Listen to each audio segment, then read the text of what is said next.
I'm asking the bigger question of who am I? Who am I really? My answer is I am God's child. I am that which is born of all that is. I am, as Pierre de Chardin said, a spiritual being having a human experience, come trailing the breath of the ancestors yet, but trailing the breath of the angels, and understanding that because I am connected to the source of all that is possible for me. And what do I want? I don't want to just be successful in the world. I don't want to just make a mark or have a legacy. The answer to that question for me is I want to fulfill the highest, truest expression of myself as a human being. I want to fulfill the promise that the Creator dreamed when He dreamed the cells that made up me. What do I want? You must have some kind of vision for your life. Even if you don't know the plan, you have to have a direction in which you choose to go. I never was the kind of woman who liked to get in a car and just go for a ride. You want to be in the driver's seat of your own life, because if you're not, life will drive you. Knowing who you really are in this space and time that we embody. That's number one. What do you want? Who are you? Number two, you must find a way to serve. Martin Luther King said that not everybody can be famous, but everybody can be great, because greatness is determined by service. Now, we live in a world where everybody wants to be famous and where we admire people for just being famous. We think being known brings us value. The truth is, all of that will fade in time. Service and the significance that you bring to your service is that which is lasting. So to be able to, whatever your occupation or job or talent or gift is, our honorees today getting doctorate degrees, to apparently opposite fields, HIV and AIDS and the spoken word.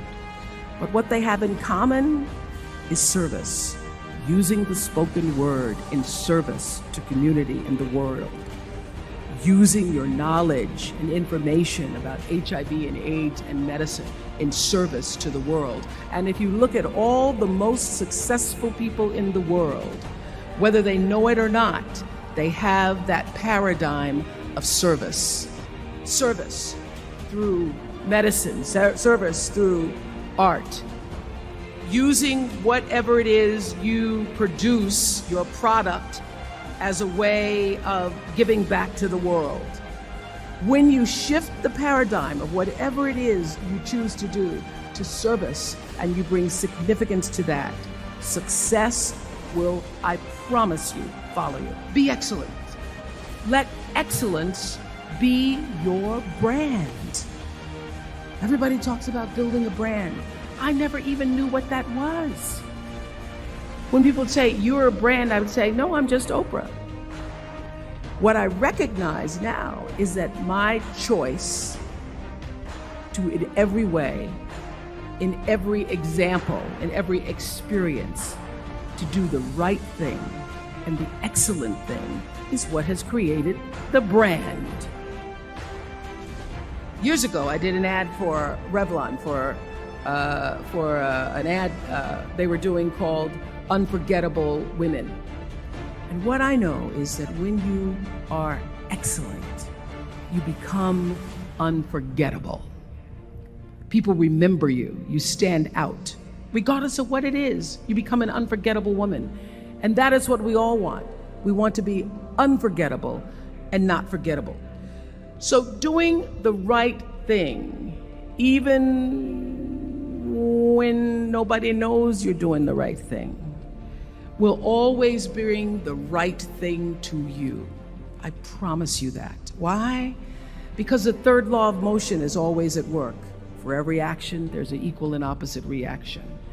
That is so true in all of our lives. Everything you even try to do to me, already done to you.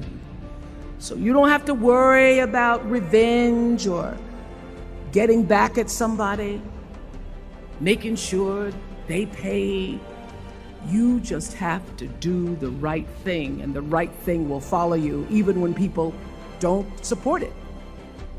I remember many times on my show. There are many shows y'all never saw. And the reason you didn't see them is because I got the last vote. The most important thing I have come to know in doing the right thing and making the right choices is understanding what we talked about yesterday. All of you leaving here have the potential for enormous success. There's a price that comes with that. People don't always like you, and they're not always happy for you.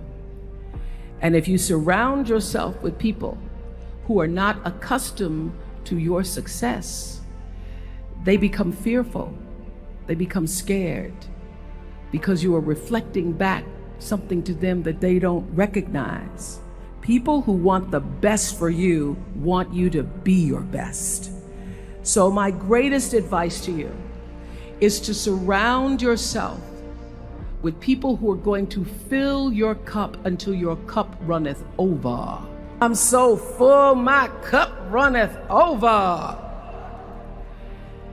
And to know that once your cup runneth over, you cannot spend your life with your gallon-size offerings, offering them to pint-sized people.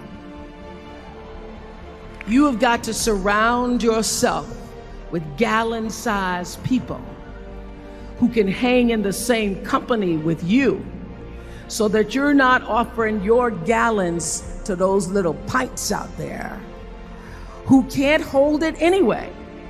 The biggest choices begin and end with you, your internal big questions. Who do I want to be in the world? My relationship to source energy, to all that is God. Your experience of that which is all life, which is divine and universal.